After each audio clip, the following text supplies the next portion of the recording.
Hello, and thank you for joining me for another episode of What Saith the Crooked Nose.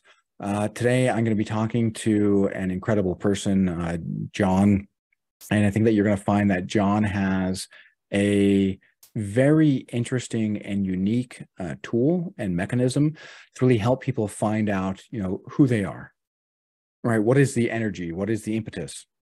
That drives them. What is that's inside that can actually help them find their path, find their sense of identity, find their sense of destiny, and then go ahead and start investing in themselves and walking along that path. And John is a former combat veteran, and from Vietnam era, and has seen things that he probably wishes that he could unsee. But instead of running from the darkness and destroying his life, I think that you're going to find that he certainly didn't necessarily embrace the darkness, but he embraced what he could do in spite of it. He embraced that, hey, I saw this disgusting grossness here in Vietnam. What can I do to make the world a better place? And if only more people were that way, hey, what can I do to make the world a better place? What can I do to help, even if it's one person at a time, which typically it is, right? How do I help the world one person at a time to become a better place? I think that you're going to see a lot of that in John, and I'm very excited to bring this to you. And so you're in for a real treat, and enjoy. And as always, go ahead and give a like, go ahead and subscribe, and then maybe leave a comment, right? If we lost you anywhere, go ahead and leave a comment. If you liked something in particular, leave a comment. So then John knows exactly, hey, this is something that I like. So he can get that feedback, and I'd love to hear your feedback. So that way I can bring on more guests like this, because John is going to be pretty awesome. And yeah, like, subscribe, leave a comment, and go ahead and strap in for another wonderful conversation. Sound good? Awesome. You just All righty. Thank you so much for joining me, John. I'm really my excited about pleasure. this conversation. You have been able to teach a friend of mine, Connie Davis, and she speaks incredibly highly of you and your process. And I was wondering if you could maybe share a little bit about, what it is that you do, how long you've been doing it, and maybe, why you're driven to do it. Well, I've been doing it, oh my goodness, 40 years. Clinically, from a clinical psychologist perspective, but I was doing it prior to that. 15 years prior to that, even in the military. I've always been a kind of an individual that was very observant of people Mm-hmm. and their nature. I always found people fascinating. So I know I was always extremely analytical and very isolated from people. Could never understand why I was such a shy, introverted individual myself. And at the same time, I was so analytical, and I always felt uncomfortable around people, and I never knew why. And there were just certain things about myself that I didn't understand and couldn't grasp a hold of. And Mm-hmm. I had three brothers. I had a twin brother. So, and then I had two other brothers, and then ended up with a sister as well. So we had quite a family, and we were all different. And that was during the era when we read a lot of comic books. That was our entertainment, right? Was there a favorite comic book that you had? Well, back then it was Dick Tracy, and Dick Tracy was and Zorro, and Roy Rogers and Dale Evans and Gene Autry, and you know, and then the Bazooka comic strips were big fans, and then the Shredded Wheat cards that we collected out of the Shredded Wheat, and the baseball cards, and it just went on and on and on. But we would get together with our friends. Of course, I was in a small town, only 700 people, but we'd get together with our classmates and our friends, and we'd run down to their houses and trade comic books with them, right? And that was a big deal. And I can remember going down to Bobby Morgan's house one night. He was a friend of ours. And he had there was Bobby and Joe, the two brothers, and then they had three sisters or four sisters. So they had a lot of comic books, right? So they had four sisters and two brothers. So they had girl comic books, right? And so some of their ladies' comic books would get mixed in with the boys' comic books. And I got to get a hold of some of those girls' comic books, and I was kind of attracted to them, couldn't understand why. And my brothers they kind of prod me because, well, do you look at those girls' comic books? Well, I don't know. They're talking about love stories. I don't know. They're kind of interesting, you know. And I was attracted to that intimacy side of relationships that drew me in because I didn't know why, but I was just attracted to it, and I didn't know why. And I would find myself reading novels, and my dad was quite an avid reader, and he would bring books home and read them all the time. And I would thumb through his books and find books that were relational, and I would read them.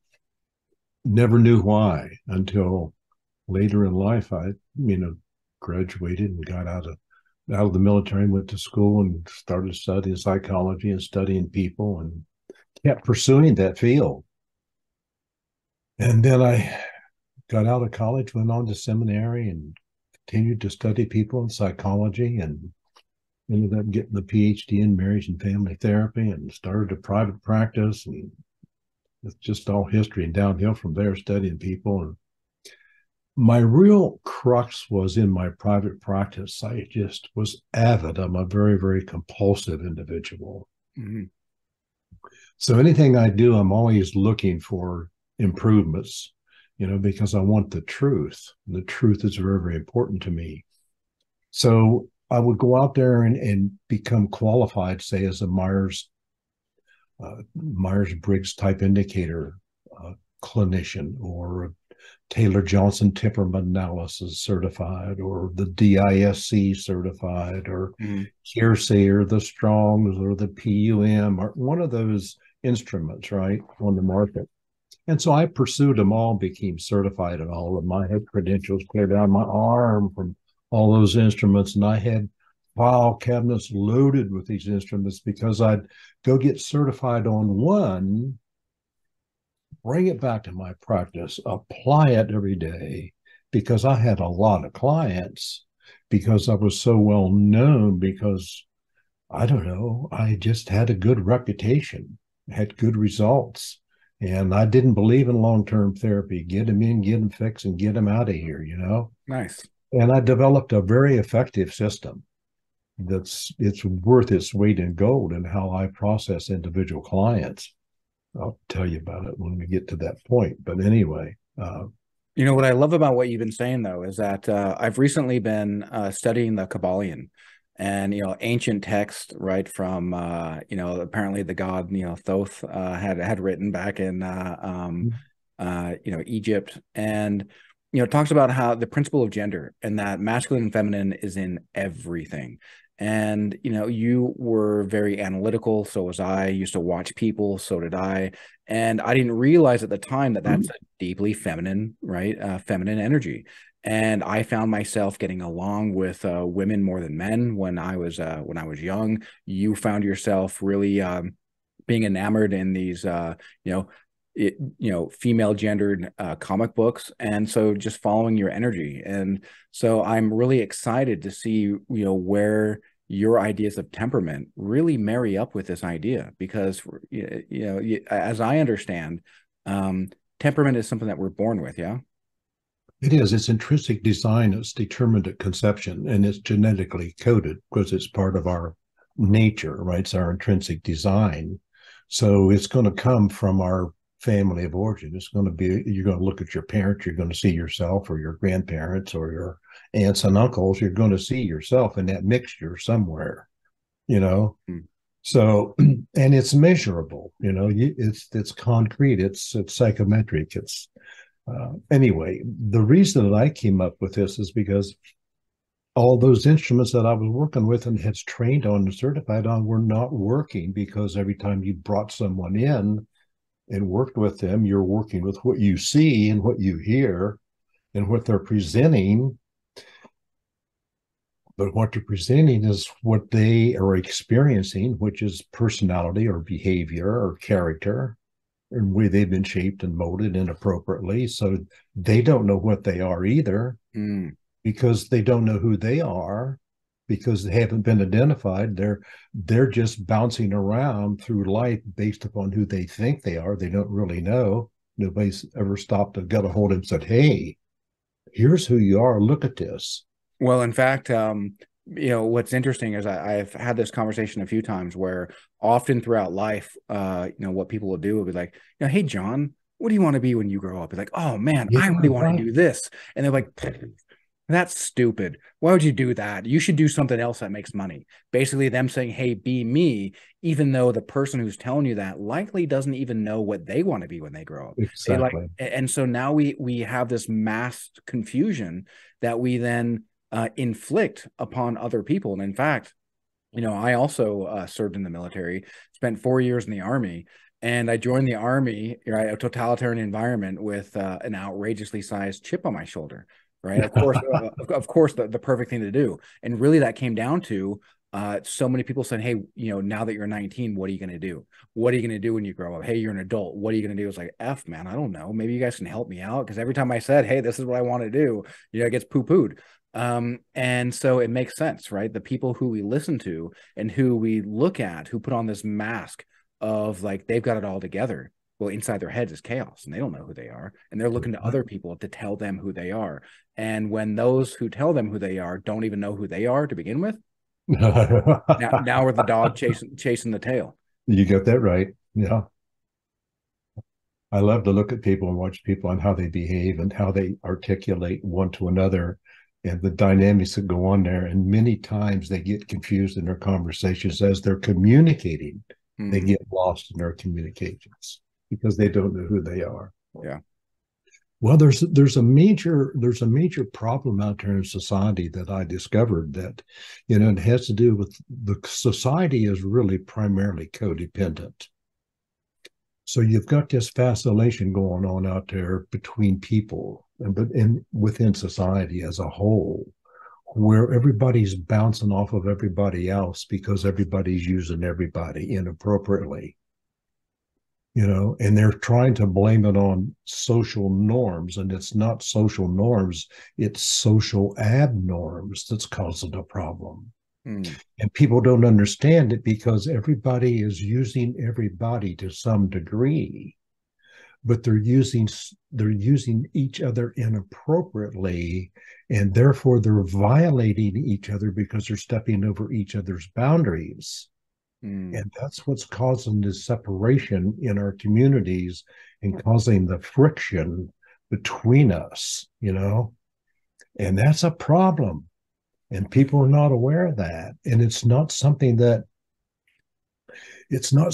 we've taken on intentionally. It's something that we've become because by default, because the way that just society has evolved out of imperfection, that's all we are. We're imperfection trying to be perfection, We're trying to evolve into being something better. Some of us, not everybody, most people are not even aware that there's something better because they don't really want to face reality because it's too painful and it's too difficult, and it requires energy and it requires dedication and commitment to transform into something a little bit better tomorrow than you are today.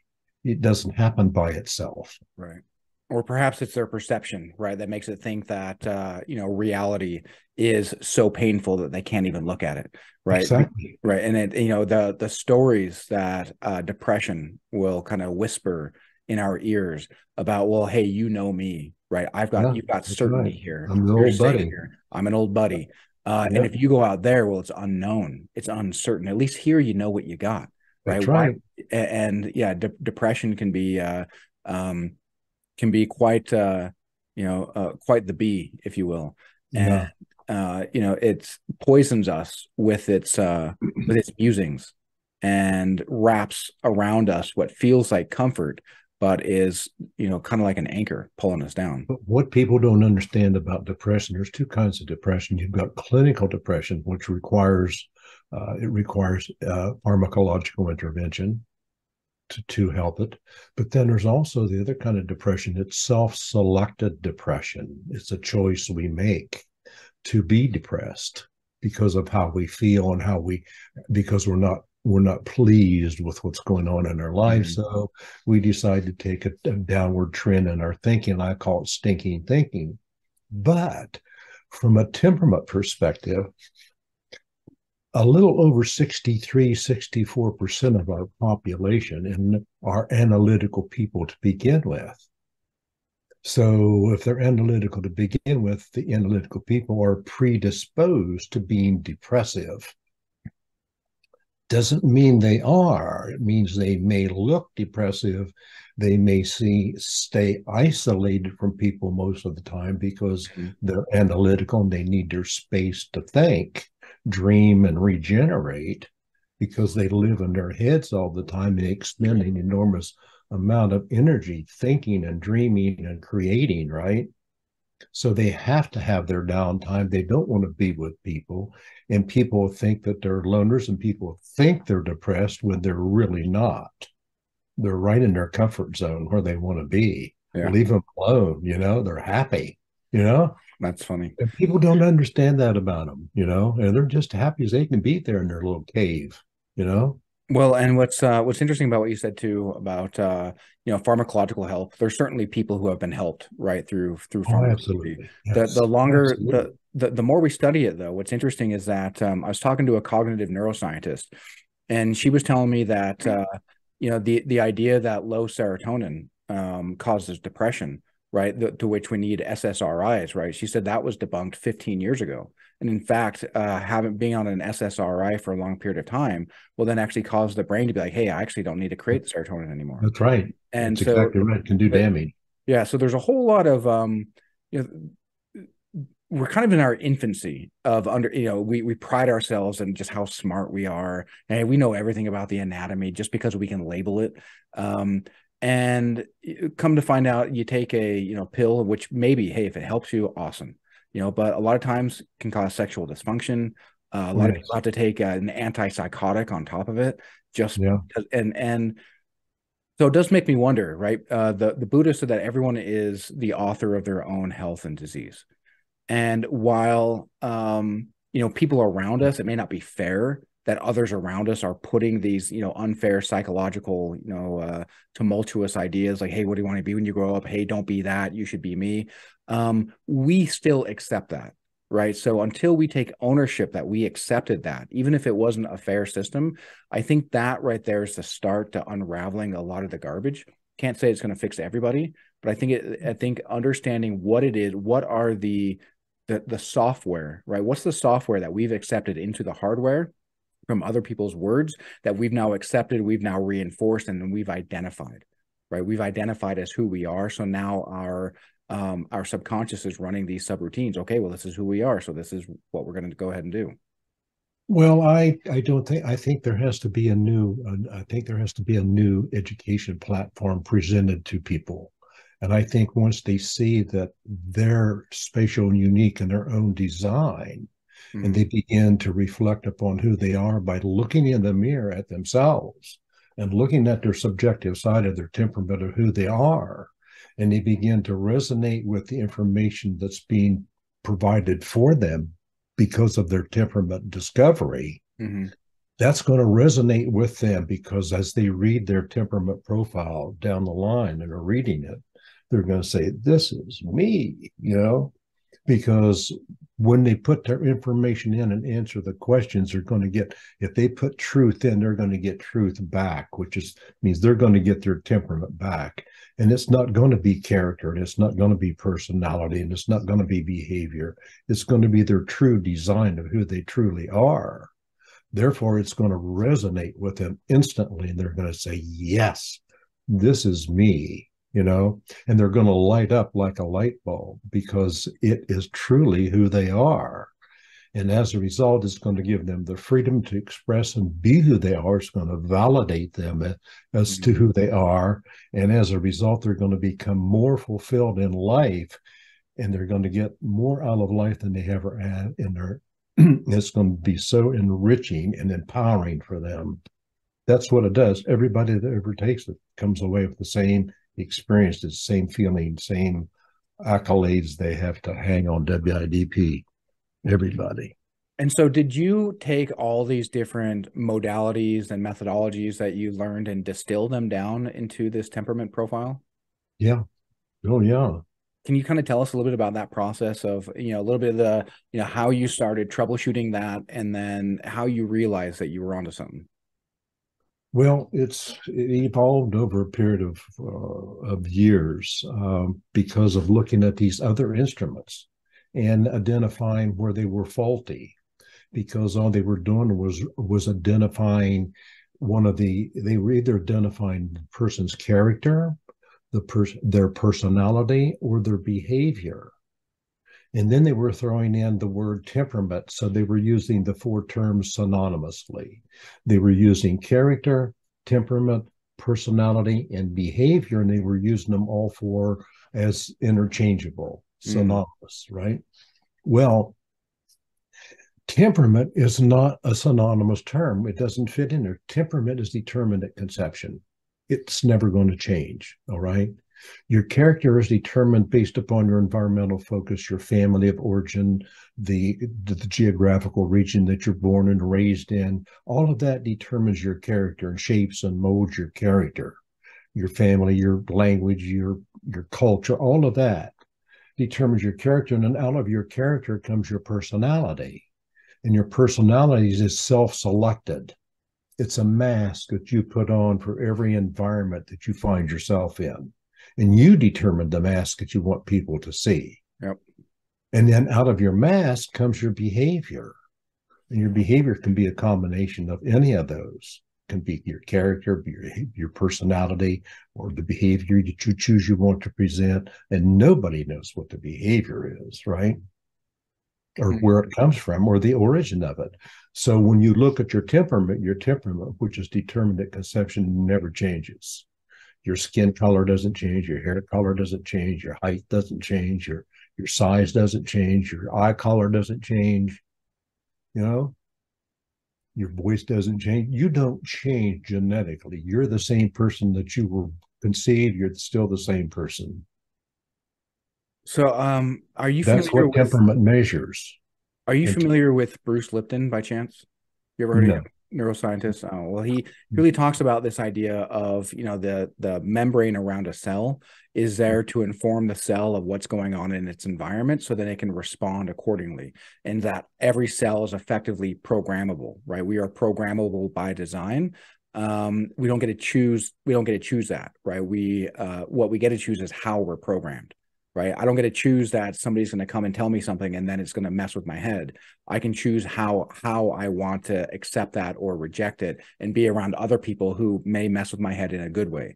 Hey, Josh, you can really do this. Go get it. Go after it. You're amazing. Or, hey, you can't do this at all. And whatever way I react is going to cause my thoughts to then create neurotransmitters, neuropeptides, which is then going to swim into my blood. The cells are like, oh, well, this is the signal that we're getting now. Oh, this is a signal that we've always gotten or traditionally gotten. This must be the safe area.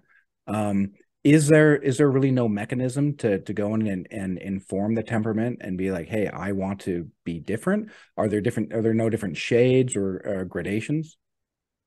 There are. Those are called blended temperaments. You have to get in and understand the dynamics of temperament and understand the variations of them, because there are multiple dimensions of temperament. Mm-hmm. So just let me wrap a little flesh around this for you. Sure. When I look at temperament, my measure temperament, I look at you in three different dynamic areas. I look at you how you measure you socially and vocationally. I look at you as a leader in leadership areas, and I look at you in close, intimate relationships. So I take those three areas and break them further down into two areas of how you demonstrate towards people socially, how you demonstrate as a leader, and how you demonstrate in close, intimate relationships. And then it further breaks it down into what you desire back from people socially, what you desire back from people when they're trying to lead you, and what you desire back from people in close, intimate relationships. So we're looking at 6 components of who you are as an individual. It's free and demonstrated, how you demonstrate socially and as a leader and in relationships, and what you desire back from people socially and in leadership and in relationships. So you're looking at those 6 components of your temperament makeup. Excuse me just a second. Let me get this. This is my wife. Honey, I'm in a conference call right now. I'll call you. Please. All right. Fixing me lunch. God bless her. So if you're looking to 6 different facets of an individual, right? So you can be a different temperament. There's 5 different temperaments, and you can be a different temperament in any one of those areas at any time. So when we measure you, we measure which temperament you are in those 6 areas. And so you can be a combination of temperaments. You're not always going to be the same one. Like I'm in social orientation, I'm a pure melancholy. I live in my head. I don't need to socialize. I'm a 0-0. I don't have to socialize, and I don't want anybody socializing with me. I don't need it. It's not that I don't like people. I'm a compulsive person. I'm a compulsive about socialization. I don't need people. I have 4 fabulous daughters. I have a wife of 62 years. We've been married. That's about all I need. I don't. Yeah. I have 2 friends, and one of them's in Brazil, the other one's in Connecticut, and I'm in Massachusetts. And that's my 2 close buddies. And I haven't seen Jay since 2005. I talked to him the other day. He attended my seminar. 2 days. I put on a 2-day seminar last week. He attended both days. But that's just who I am, right? Mm-hmm. Now, my wife's the complete opposite in socialization. She's a very outgoing person. She needs a lot of socialization, but that's just who she is. And she likes that. I don't, but then it comes to leadership, right? Well, I'm a 9. I demonstrate a 9 on a scale of 0 to 9, right? 0 being an introverted, 9, the higher up the scale you go, the more extroverted you are, right? Mm-hmm. Well, when it comes to leadership, I'm a 9-0. I demonstrate a 9, and what I want back from you is a 0. Don't lead me. Don't try to lead me. Don't even think about it, because if there's going to be leading going to be done, I'm going to be doing it. I'm a 9-0. I'm sure that went over well in the in the military. Well, I was a leader in the military. Oh, okay, that's good. I advanced very rapidly in the military. I loved the military. I was in 15 years. Oh, wow. Anyway, and then in close intimate relationships, I have a real soft spot there, which pulls me over into my emotional side.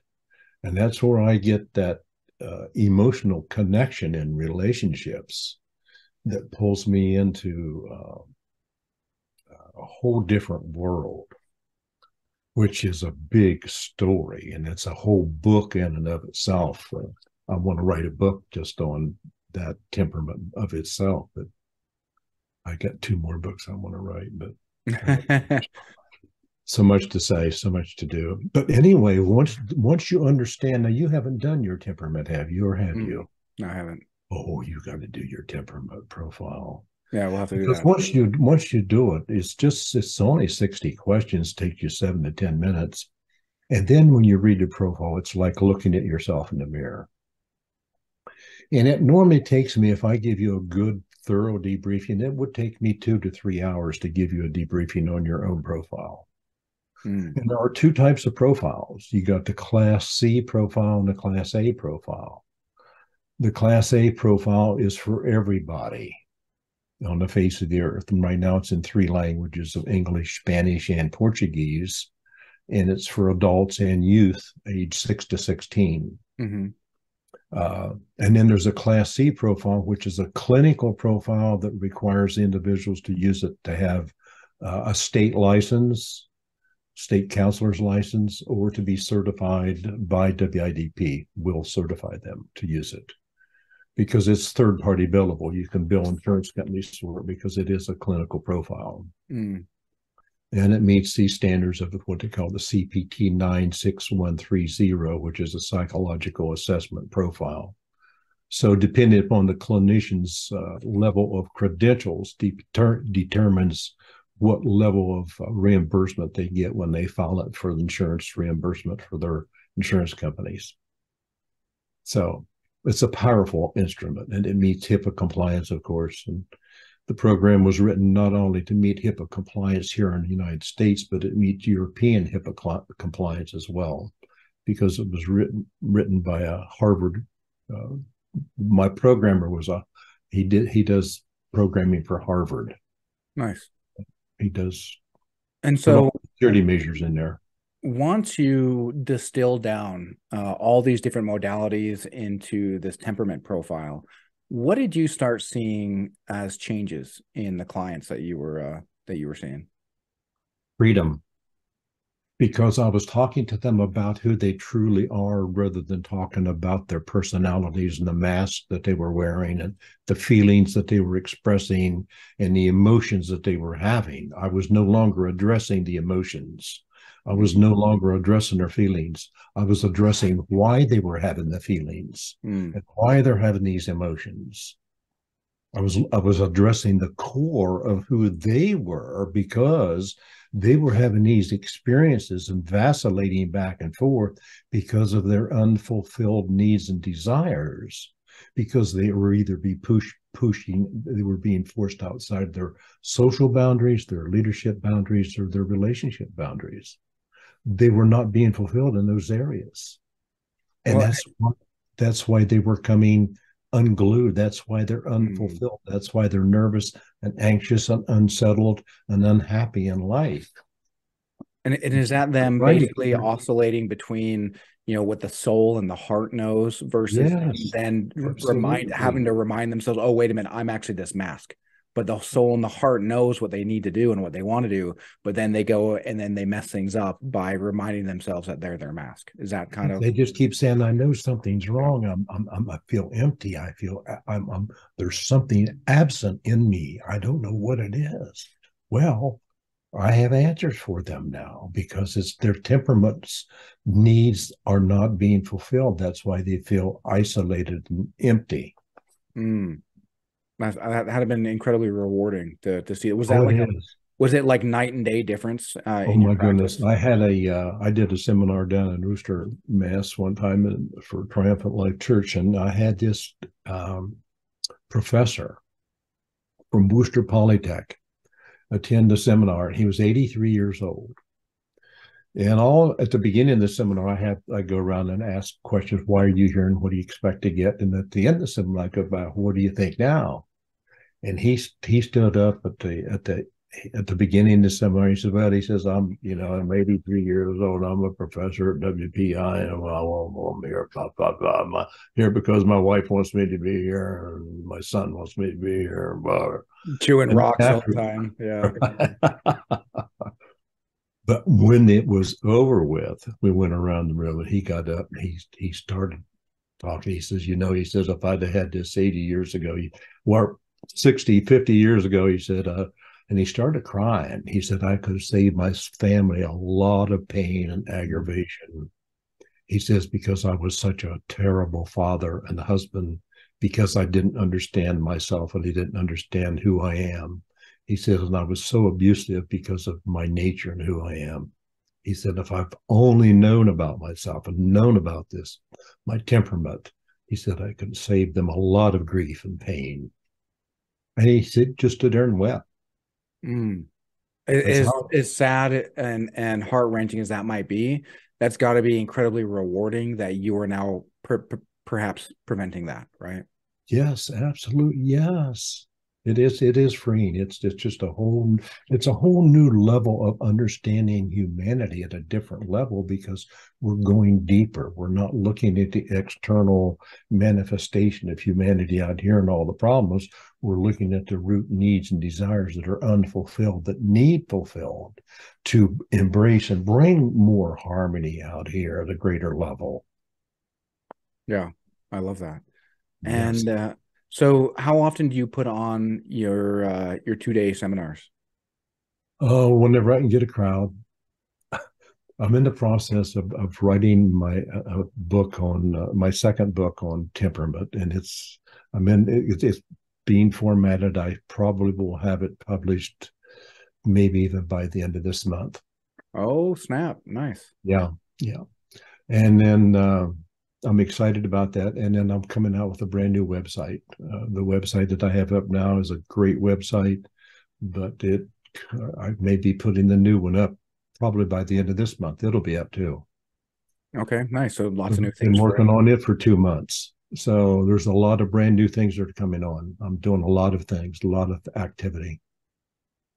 But Connie and I are trying to we're going to put another webinar together very, very soon. So I don't have a date for it yet, but that's on the agenda. We'll probably be making that decision on Friday. Nice. Okay, that sounds fantastic. And being that this will, air after, right? It's not going to air the same day. Today is Tuesday, the 11th. Friday would be the 14th. But so it probably already be announced by the time that this video airs. Now, when you first started your practice, was there like a calling like inside of you to start it? And did that change when you started distilling and coming upon the temperament method? I've always had a heart to help people because I've always been able to discern the pain. Of course, when I came out of the military, I saw a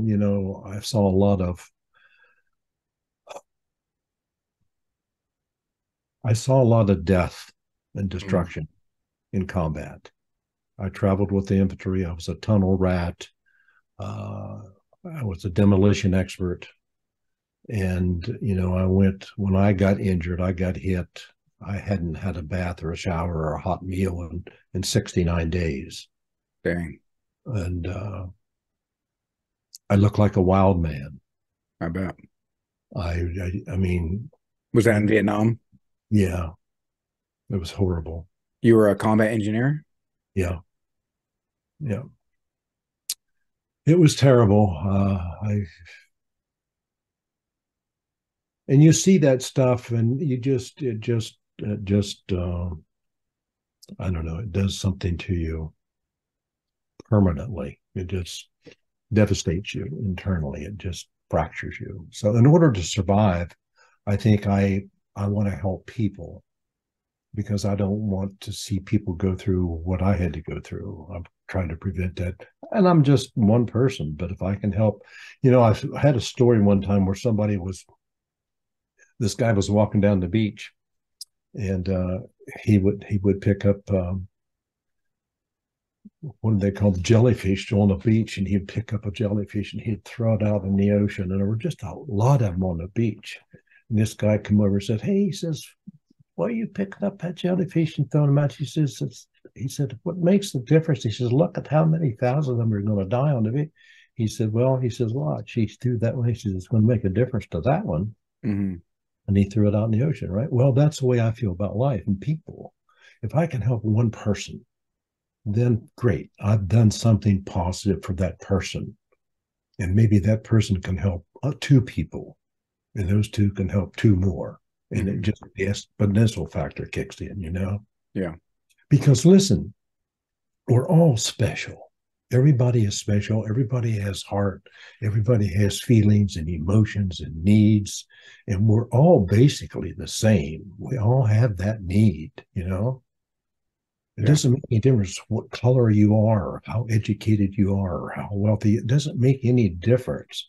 It all boils down to the same thing. We all have feelings. We all have needs and desires. And they're there, and they're intrinsic to our makeup, to our genetic coding. And they need to be fulfilled. And if we can help people get those fulfilled just a little bit more today than they were yesterday, then we're helping civilization improve. And that's all I can do. And that's what I want to try to do. Sure. You're helping that 83-year-old before he's 83 to where he's got a good temperament, to where he's not beating his kids, and those kids, are raised in a little bit more loving, and a good environment to where they can then pass on these skills Yes. and make things even better. The idea of paying it forward, and I like one at a time. The idea of think globally but act locally. Okay, yeah, Yes. this could change the world, but Transformational what if I start changing education. with one world? Yeah. Yes. Transformational education. Yes. I have 4 daughters, and they're absolutely drop dead, wonderful, precious daughters and a wife. And all 4 of my daughters are extremely successful, very, very successful. I'm so proud of all of them. And I live right in the center, and all 4 of them are northeast, south, and west, about an hour. And 10 minutes is the farthest one. The closest one's 35 minutes. Mm-hmm. And they're very, very, they're just, they're all leaders. They're all strong. They're all strong in their personalities. They're all strong, very solid temperaments. So if you see our family together, you're going to see a whole bunch of leaders, a whole bunch of movers and shakers, and very successful people. Mm. It's fun to look at. And you can take any family, and you can do the same thing with any family. You can look in, you can guide and direct and enhance them and show them how to focus their energy so that everyone can become just as successful as they want to be, because they can. And there's no such thing as a bad temperament. Everybody's temperament is perfect for them because that's who they are. They just need to know how to capitalize upon their strengths, because we all have strengths and we all have vulnerabilities. And as Mm. long as we know what they are, then we're in control. Yeah. Yeah, that That makes gives us sense. the leverage we need. Yeah. Well, and all too often we don't really allow ourselves to see our strengths, because again, That's we're right. surrounded by people that tell us that we should be an approximation of their view, but we don't Yes. realize just how limited their view is, right? Right. And when they tell us that our ideas are dumb, well, it's based upon a very limited, lens and view of the world. And I love how you talked about, when people see the profile, right? Hey, this is who I am. And it wasn't until I started on a deep spiritual path that I was able to actually ask myself questions like, hey, who am I? Hey, where do I want to go? Who do I want to be? What type of, impact do I want to have on myself, on my son, on the world?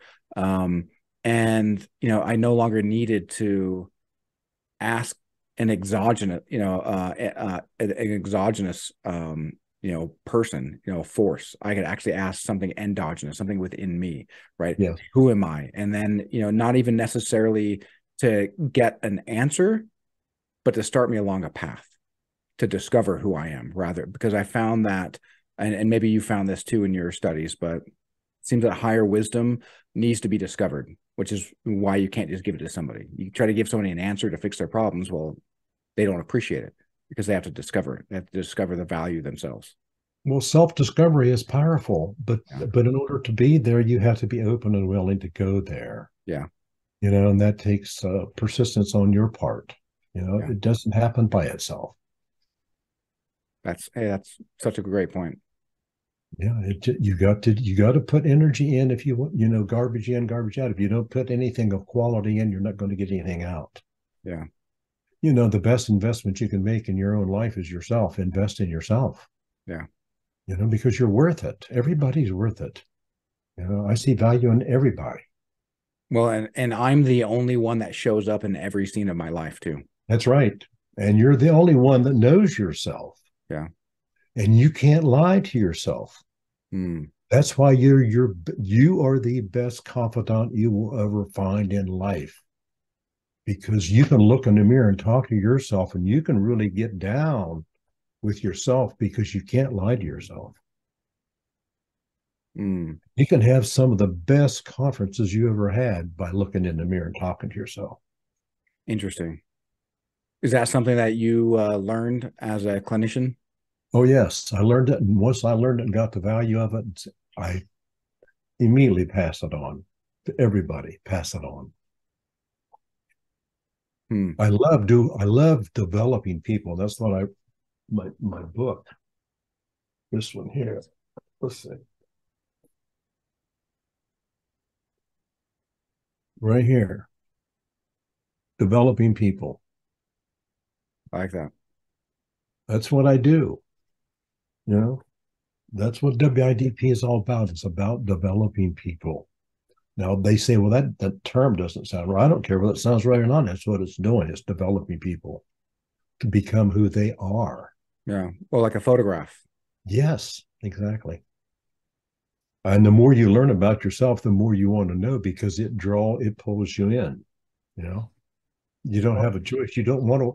Once it gets a hold of you, it's like it starts pulling you in like taffy. You know, you can't get away from it. You want a little bit more. You want a little bit more. It's like a potato chip. Can't eat Sure. one, right? Sure. Well, and especially, since most people likely go throughout their lives by, not knowing, themselves, by not, on that path of self-discovery, while typically just listening to other people's ideas and then feeling empty inside. And Yes. when they listen to themselves Yes. and then they start filling that up with a sense of fulfillment. I mean, is there anything that's more addictive than that sense of fulfillment? Well, here's the thing about when they listen to other people, the stories that other people are telling them are great for the person that's telling the story because they're sharing their success stories. Yeah. That's good for them, but it's not good for me. Your success is not helping me, right? Right. Well, what you do when you share temperament with them, now you're sharing something for them, not for you. Mm, Giving them something that yeah. they can use for themselves. Now they're interested because now they're getting something for them that's going to change them instead of you. Now they're interested. That's phenomenal. And Yes. yeah. Yes. We're giving them life. We're giving them fulfillment. We're giving them empowerment. We're giving them freedom. We're giving them so much that they're unaware of. And no, those other instruments don't do that. All the other instruments do is they identify what your personality is, what your behavior is, what your manifestation of your excitement is, and your emotions. We're Well, going, and my mentor, Peter Sage, right? He talks about three levels of awareness, which is, there's the intellectual level, the emotional level, and then the identity level, right? And the intellectual level is really what a lot of psychotherapy is about. yeah, And I can intellectualize all day long and play around with that mask and move that mask around on my face, but I still have a mask on my face, right? And in fact, if I move it over, it might actually start obscuring my vision a little bit. And I can have an emotional reaction to something where, oh my God, I got to do something now. And that's great to get off, get up off the couch, to go and start to gung ho and actually, start going to the gym, or to maybe start creating a resolution. But if my identity isn't congruent with that emotional state, well, then I'm going to gravitate back towards my identity. And I love that you help people understand their identity, because there's this idea from um, Tony Robbins, and I'm going to paraphrase, but it's basically like the strongest need in a human is the need to be consistent with how they view themselves, right? Their identity. And the strongest force in a person is that. And if our identity is not congruent with what our emotional state is, well, eventually that emotional state is going to succumb to that identity, because willpower is a finite resource, right? Go to any gym, play any resistance bands, yeah, and if our emotional state is resisting our identity, well, I mean, you can only use resistance bands so long before you get muscle fatigue and you just wear yourself out. And so when we have that sense of identity, perhaps it's inspiration that it creates, right? Inspiration is certainly different than motivation, right? Motivation is almost like an external thing. We're telling ourselves something and trying to whip ourselves, trying to beat ourselves, like as if we were a centaur, right? Half man, half horse. We're whipping ourselves to go faster rather than just willing it so. Whereas inspiration is more just willing it so, because we now know that we are, not just a mind man and heart horse, but there's no difference between the two. They're one and the same. well, I think it's important that people understand that when you're working with temperament, you're not working with the external, you're working with the internal psychological framework that you're developing and putting in place that gives you additional strength and empowerment Mm. from the internal perspective, because you're reinforcing yourself in your own understanding of who you are. Yeah. So you're reinforcing yourself in your own understanding, which enables you to be more observant of what's going on out here, and you're now that puts you in control of your external environment instead of your environment controlling you. Now you're in control of it. Yep. Every Yep. place you go, you're in control of it. It Well, I know. changes your life. It just changes your life totally. Well, and even kind of a simple way to, you know, from my own experience is back in May of last year, right, I went to Maui. And when I was there, I found a sense of peace that that I've never really felt inside myself before. I was going through a lot of self-development. And so I allowed myself to really tap into this and just absorb the beauty that was there. And what's interesting is, right, so I live in Utah and, born and raised, minus time away during the military and 7 years in Indiana. Um, but as I was driving around the entire island of Maui, when I picked up that sense of peace, I couldn't help but start to harmonize my home life. And what I mean by that is, as I was driving around the island, I'm seeing these beautiful forests. I'm like, man, it's a beautiful forest. Hey, you know what else has beautiful forests? Hey, Utah does. It's like, well, that's strange. Why did I think that? And then, I'm driving around some more and, seeing just the glorious volcanoes and the mountains. Like, wow, what a beautiful mountain. Hey, you know where it has beautiful mountains? Hey, Utah does. Like, hey, there's that thought again. Strange. And so I'm driving around the entire island and I see the part where it starts to turn to desert. And there's, this desert area. It's like, wow, that's so amazing the way it transitions. It's beautiful. Hey, do you know where else has, beautiful deserts? Hey, Utah does. Like, whoa. And so when I went back home, it was about 2 weeks later, I was really jonesing for that sense of peace. And what I did was I went to Antelope Island, it's about an hour away from me, where the Great Salt Lake is, and just went and meditated on a bench there, just listening to the sounds of nature. And lo and behold, that sense of peace was right there. I was carrying along with me. I just needed to be able to quiet my mind and tap into it. And so I love the idea that, when we go inwards and we find who we truly are and what we truly want, well, then we can carry that wherever we go. And now we can start to have control in a powerful, not a forceful way, but a powerful way over our environment by no longer needing to prejudge, right? Something comes into our environment that may be perceived as bad. Well, we're much more secure in who we are, and we might find that it's not really that this person or this event is bad. It just has a lesson to teach us. And if we can take a step back and be like, hey, what lesson does this have to serve me? Well, then we might find that we're no longer being the dog who's chasing that tail. That's right. Well, it's always better to be equipped than to be non-equipped, and Yeah. temperament equips you. You'll have another arrow or two in your quiver that you didn't have before. Mm. So, you're not going to have as many chinks in your armor. Yeah. And that's what it's all about, is being prepared and being defensive. And so you don't have to always be on the offense. You're already prepared. That's awesome. Well, man, I'm excited to take my test and see what it relays. Because I grew up as a very shy kid. Part of that was my environment, right? So I got smacked around, and I learned that if I was shy and sunk into the background, well, then the T-Rex, right? The T-Rex who's addicted to a bottle, Yeah. right? He won't see me. Right.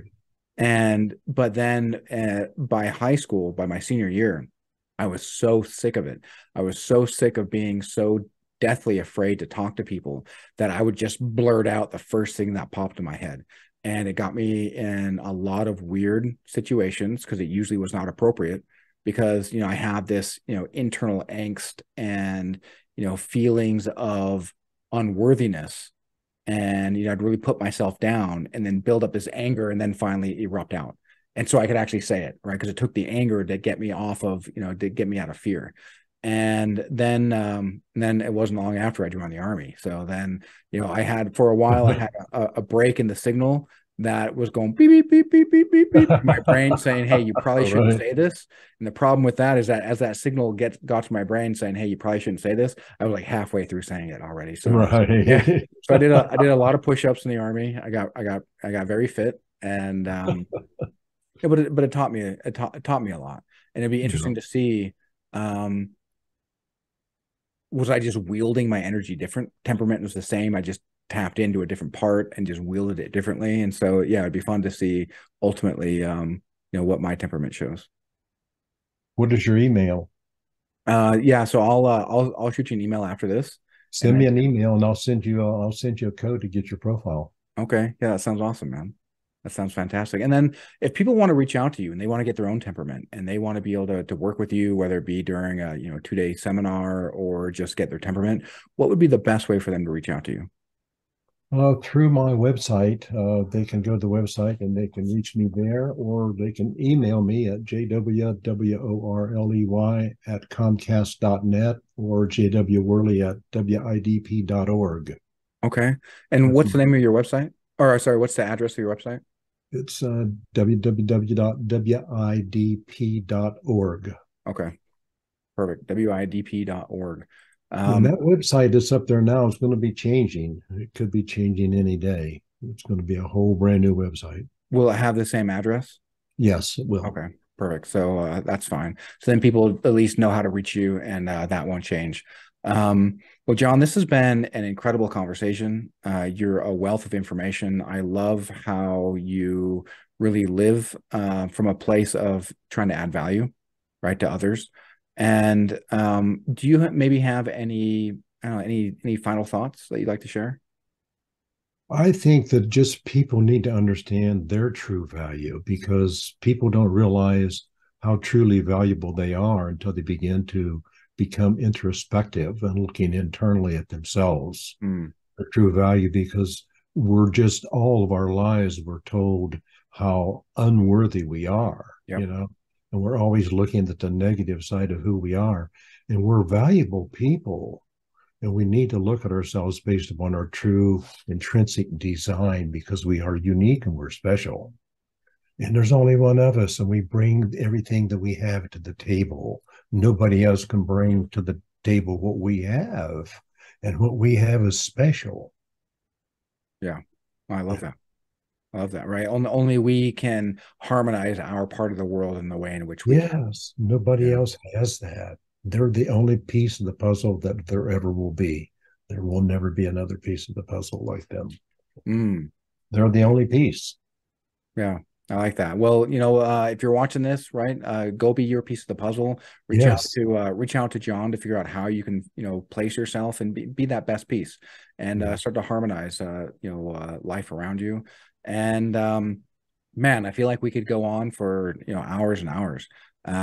But this has been really enjoyable, and I'll reach out to you for sure and take my take my test. What I might do is, because this will be delayed before that this actually airs, I'll reach out to you and see if I can take the test, and then maybe even share afterwards at the end of this, what my temperament was, and so that way I can share a little bit more value. So if anyone's interested, they can see what I got.